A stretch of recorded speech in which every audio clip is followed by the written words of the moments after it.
Hi,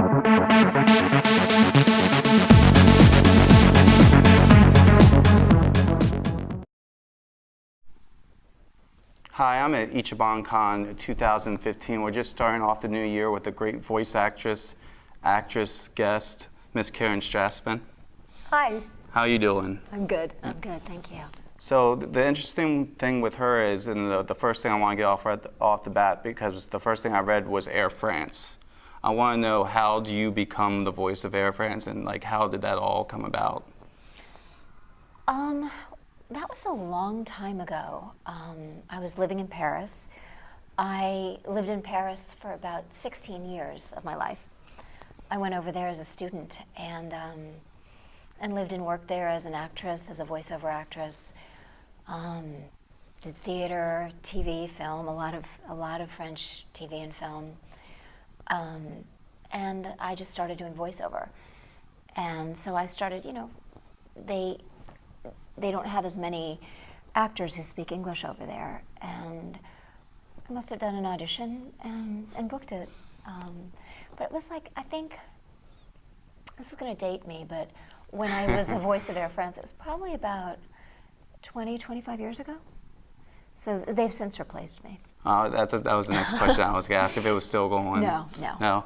But it used to be you'd get on the flight and you'd hear, you heard my voice in the airplane and on the telephone service. But that was sort of a long time ago. So, like, some people who were listening to this probably weren't even born when I was doing that. I was born. Yay! I love you for that, Jason. So a lot of people know you from like the anime roles you do and the video game roles and stuff you do, but you do a lot of live on TV stuff. Yeah. Can you talk about that a little bit, like the shows you've been on and like the experiences and stuff like that? Yeah. Especially opposed to doing the voice work in a booth by yourself. I love doing on camera. It's one of the biggest passions in my life, and voiceover is too. They're very different in that voiceover, you don't have to worry about what you look like, and it's really all about what you're conveying with your voice. Whether it's humor, whether it's drama, whether it's all about bringing that through the voice, and also matching the life of a character that already exists, or may not exist as you're creating it. And movies and TV on camera work is a really different experience because you're not really hiding behind a mic. All of you is there, and there's a lot that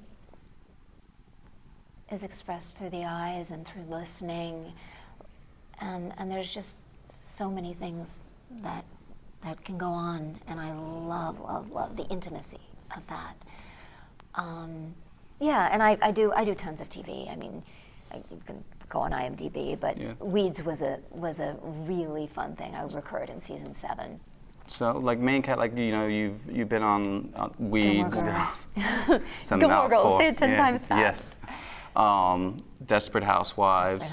How is Criminal it like? Minds. I played a really cool role. So how is it just like walking? Like you got the cast that's already been there, and you're kind of just walking in. Like how is that treated? Like you're kind of the extra walking, and you treat it any differently, or? It's like being a guest in somebody's house. Okay, I like that way you just put it. You walk on set, and this is a show that's been running however many years. They've worked together, so it's like being a guest in somebody's house at a.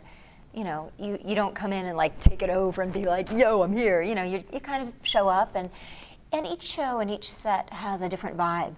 So some vibes are really playful and silly. Some vibes are just quiet, and the different series regulars are in different. Some are kind of quiet, and when I worked with Kiefer Sutherland, he was just very concentrated in doing his work, and you're like, okay, well, I'm not going to pull energy away from him. He's really focused and he's working hard, so I'm going to show up and be present and do my job, and give him a lot of energy and stuff when we're on camera. But when we're off camera, the guy obviously needs his space, and so you don't bother them unless they're like, they come up to you and you start talking, and You know, some people are super chatty and playful, and some, you know, it depends on the show. And if it's a drama, a lot of times people need to be in their own space. You know, so, and it depends also on how many days you do on a show. Like if I show up for a day guest star, it's a little bit frustrating because, you know, you have this intense, amazing day, and you show up and you don't know anybody, and you kind of have to weave your way in. And you also, when you're acting, you know, when the camera's on and when they say action, when they're rolling, you can't be shy. You know, if you have to slap that person or if you have to, you know, have an intimate moment, you just go in, and there's an unsaid trust. Even if you've never met the actor before, if it's a good actor, there's an unsaid trust. You know, let's go there, let's do this. You know, whether it's, you know, let's go to the silly place, let's do it, or whether, you know, let's really go there. And even if you've never met the actor before, I think there's a kind of, I wouldn't say code, but an unwritten agreement between actors that, you know, obviously let's not hurt each other, let's not, you know, let's be, but let's make this real, let's make this come to life. And even if we've never met before, we both know we want that. I was recently on a set of a short film, and I played an OxyContin addict, a mother who was like completely screwed up and a real mess. And she was abusive to her daughter. And we only had one scene together because the movie was about the daughter, not about me. But they wanted the mother in there, you know, as part of her. And we'd never met each other, and we didn't have much time to shoot. And we started, and I looked at her and I said, "Is it okay if I touch you? You know, is it okay?" And she's like, "You do whatever you need to do. I'm right here." And it was like an unsaid communication, and it was very like creepy, intimate, and you could just feel the sick relationship I had with her. And, you know, I was getting close in her face and touching her, and it's something that I would never do outside of a scene. Like I would never get in somebody else's space, you know, unless they're like a dear friend and I want to hug them and stuff. But it was like, it was creepy and disturbing, and at the same time when we did it, we were both like, well, I really respect you and care about you, because there was this unsaid connection, you know, that we could just go there. And this film hasn't come out yet, but I've been told that scene is pretty intense and cool. And then I was just on the set of Workaholics, which will be coming out in January. January 14th or 24th is my episode of Workaholics. And that's a whole different set because they are just so crazy funny on that set. And they're like, even when they're not acting, you know, the whole cast, they're so funny and they're so talented. And it was a little intimidating because they were just like, anytime that any of them said anything, it was just so funny, you know. And I mean, I don't think I have that incredible skill of being funny. I'm good at being funny with voiceover, but I just stood back, and I didn't want to be one of those people who were like, oh, let me try and, you know, do a funny joke like you guys, because I just felt like I wasn't in their league.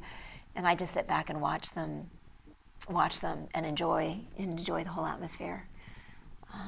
So those are a couple different experiences. I don't know if that answers any of your questions. That answers all my questions. Switch over to more of the voiceover stuff that you do, especially like younger characters to more meaner, older women characters. Mm-hmm. The one that I think my friends know the most is probably Nanako from Persona, which I've been showing my friends all the last 3 weeks. There's a YouTube clip of you and a little girl singing together, and I've played it for like 50 people, and it's the cutest thing I've ever watched ever. She was, I just patted my microphone. Yeah, she walked in and she just looked like the spitting live image of Nanako. So sweet. And she knew the song and we just sang it together.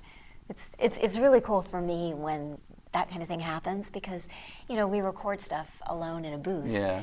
And I don't really have a sense that it touches anybody, and I just feel really, really lucky that yeah. No, I just feel lucky that I get to go in and record these great characters and have so much fun. I mean, I do what I love for my living, and I just feel so lucky. So, you know, when I come to cons and I see how much these characters like have touched people, it's always kind of a surprise to me, and it's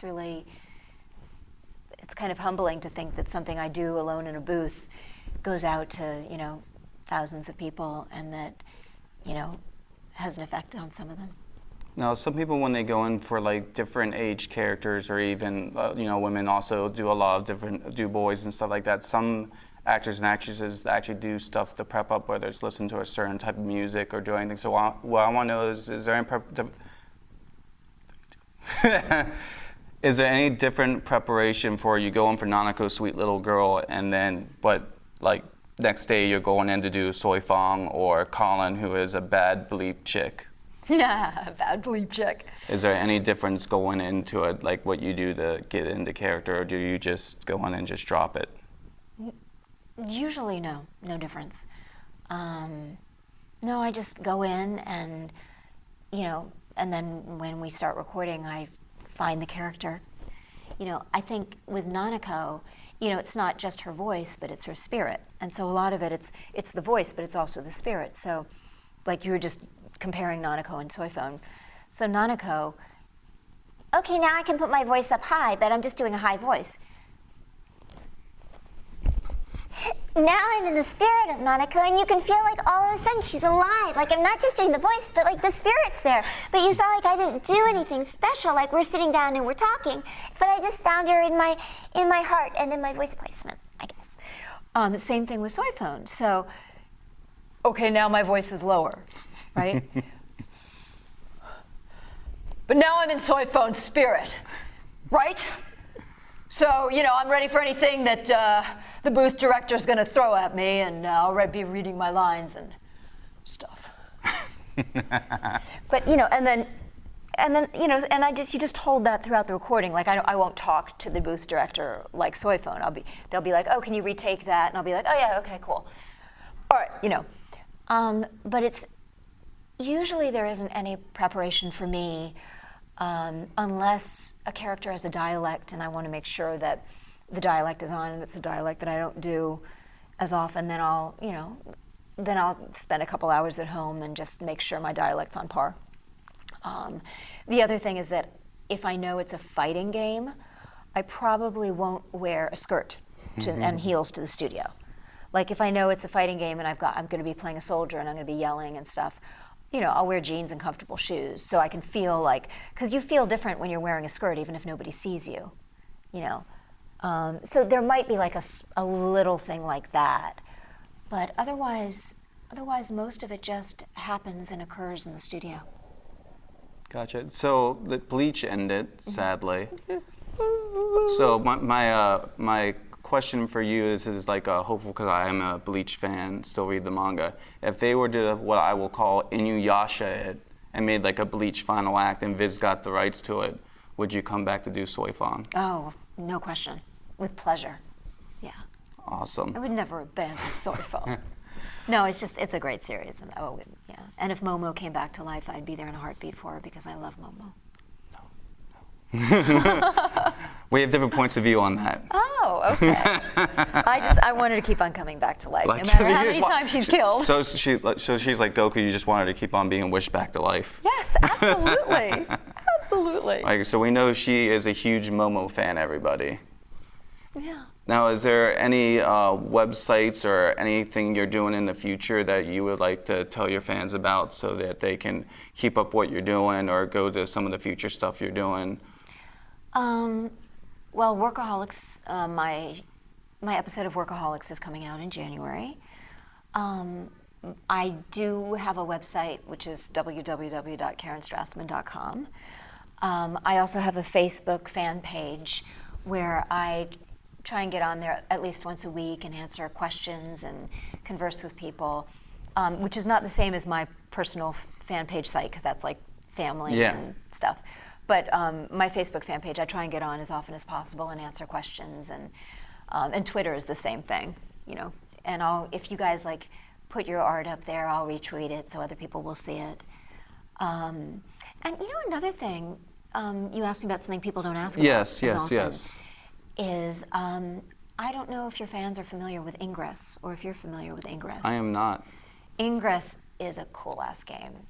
It was created by the creator of Google Maps and Google Earth, John Henke, and he had kids at home, and they were spending way too much time in front of the television playing video games, and he's like, come on guys, let's get out, let's do stuff, and they're like, nah. So he decided, and Ingress is really Google's foray into entertainment in this way, and he decided, I'm going to create a game that will get people out of the house and interacting with each other. So it's based on Google Maps and Google Earth, and he's using all of that technology. And you have to go out and hack portals in the world. And you can't play it from home. You have to play it out and about. And you can't play it alone. You have to hook up with team members. And it's based on a science fiction story, and there are books about it. So you can get the books online. And my character is one of the main characters. Her name is Deborah Bogdanovich.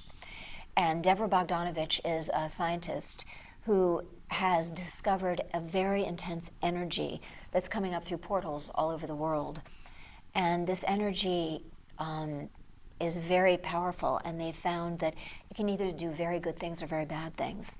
So there's two sections in the game. You can either be enlightened or resistance. And enlightened believes that the power should be set free for everybody to use it for good in the world.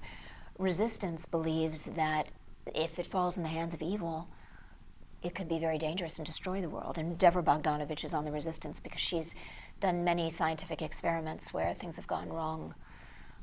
And I actually travel around the world and as Deborah Bogdanovich, and we also film stuff, and it gets out virally. Like a month or two ago, I just did a secret interview that's out virally online now as Deborah. Okay. But it's a really cool game. I really recommend it, and I love my character. She's fantastic.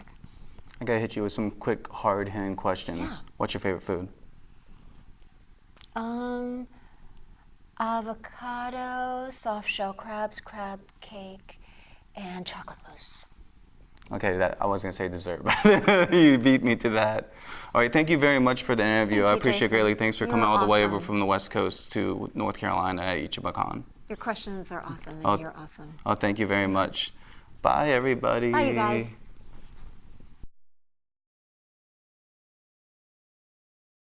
I'm gonna do it. Itch my nose break. I'll itch mine too. Let's do it. How are we doing on time?